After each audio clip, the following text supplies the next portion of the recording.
almost quit. I'm a country boy. I'm from West Virginia. I don't know nothing about this big time stuff. I never even asked to be big. I wanted to be effective, not famous. Famous is the consequences of being effective.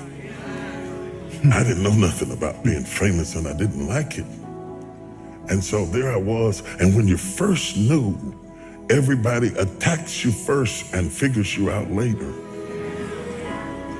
And the first time I was in the Washington Post, the article was so vicious it made me nauseous. I was so shocked that you could say that stuff about somebody you didn't even know based on assumptions and a little bit of this and a little bit of that. They piece it all together and you don't get to say anything back. So I decided I don't want this. I was preaching for Pastor Bishop Donnie Mears, and nobody knew it because preachers can override their feelings and function.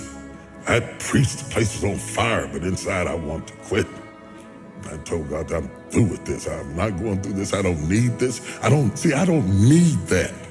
I'm a guy who likes to go get his own chicken wings. I don't have to have all of that stuff to be happy.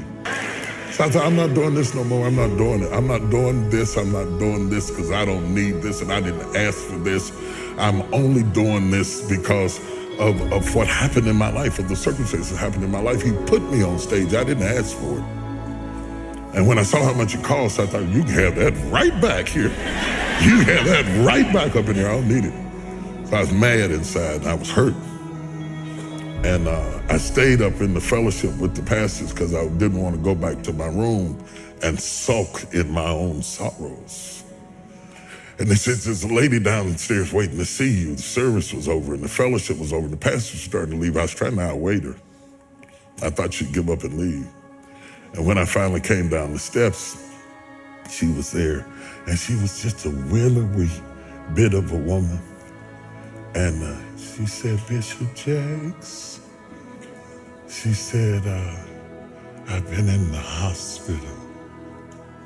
She said, I was pregnant in my fallopian tubes and the baby died in my tubes and I was carrying around a dead baby and the toxicity from the baby almost killed me.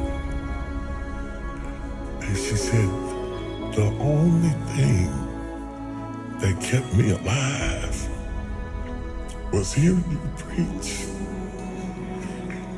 She said, if you hadn't been preaching to me every day, I swear I would have died. And then she looked at me and she said, it's for us. It's not for them. It's for us. It hit me so hard. I didn't even get her name.